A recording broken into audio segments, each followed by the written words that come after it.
Salut, c'est Gary Blabla pour les entrevues Phoenix. Je suis un artiste pop urbain originaire de Fabreville à Laval. Je viens d'une famille super musicale. Ma sœur est multi-instrumentiste, mon père joue du piano, guitare.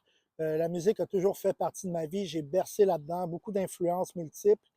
Ce qui m'a fait faire de la musique en tant que telle, c'est que au secondaire, j'ai découvert l'écriture, plus précisément à cause du rap et du hip-hop, mais aussi avec d'autres types de musique, mais particulièrement le rap. Je réalisais que c'était faisable de faire cette chanson-là, ce type de chanson-là en français.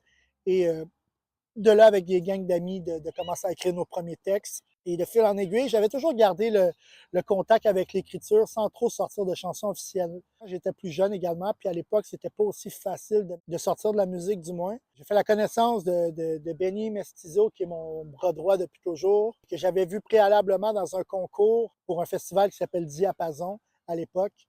J'avais voté pour lui pour le gagnant du prix du public, puis il avait gagné, puis après ça, j'y avais écrit sur la plateforme MySpace à l'époque.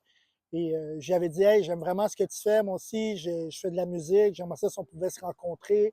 Il m'a donné rendez-vous au studio à Montmorency. Et depuis ce temps-là, c'est une amitié qui perdure et on a fait nos premiers shows ensemble. J'ai pas suivi de formation théorique musicale. J'ai toujours eu une bonne oreille.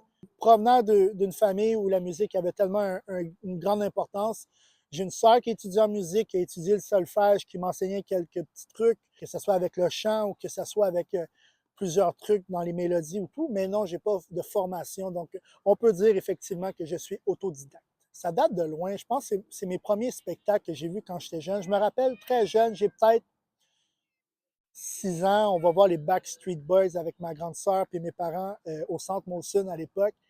Et je me rappellerai toujours de voir l'engouement que les personnes dans l'assistance avaient pour ce band-là qui est assez mythique. Et je me rappelle de mon plus jeune âge de voir ça puis de me dire, aïe, j'aimerais ça avoir cet effet-là sur le monde, sur la scène. Et non, je ne suis pas un Backstreet Boys aujourd'hui, mais je suis Gary Blabla et c'est tant mieux ainsi. Même si mon péché mignon, c'est d'encore écouter les Backstreet Boys dans le trafic.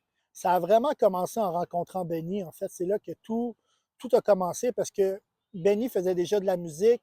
Il était au Cégep Montmorency. Il faisait déjà des spectacles. Moi, j'avais aucune expérience de scène. Je savais à peine écrire une chanson. Du moins, je pensais savoir écrire une chanson pour réaliser que finalement, c'était beaucoup plus complexe que ça le semble l'être.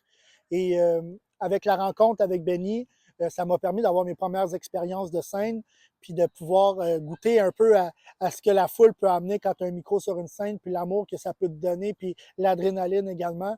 Fait que c'est vraiment là que j'ai eu mes premiers balbutiements de vraiment amour avec la scène, puis la musique, puis de dire, wow, un jour j'aimerais ça être upfront sur la scène, être l'artiste principal, puis avoir des fans qui m'écoutent et qui connaissent mes chansons.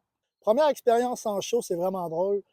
Ça s'appelait dans un bar qui s'appelait La Caserne à Sainte-Rose, à Laval, avec Benny en première partie d'un artiste hip-hop qui s'appelle encore LD.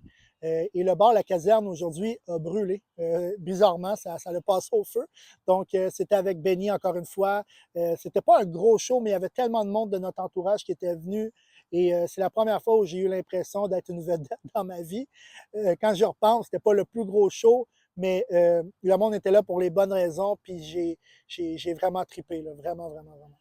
La musique, c'est un peu, c'est un combat de tous les jours, hein. C'est un peu l'amour-haine, parce que c'est tellement, ça vient chercher le meilleur de toi comme ça vient chercher le pire de toi. Dans les chansons, c'est souvent une excuse pour déterrer des vieux souvenirs et tout, mais ce qui me garde motivé, c'est vraiment le fait que je le fais en équipe.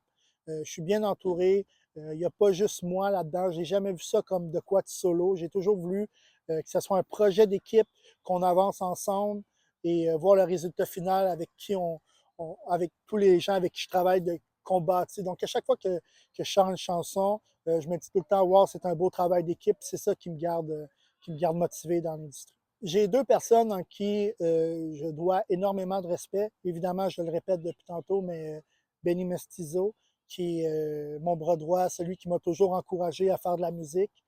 Mais je dois aussi également remercier Annick Mayou, qui est la chef du label Phoenix, qui a cru en moi, qui n'a pas eu peur de mon anxiété, vu mes expériences passées qui n'étaient pas toujours évidentes, qui m'a dit, regarde, on va faire une étape à la fois, une marche à la fois, puis faut pas oublier que la musique, au final, il faut que ça soit le fun. Puis après ça, quand on a du fun, le reste devient tellement plus facile. Donc, ouais, je te dirais Benny puis Yannick. Ouais.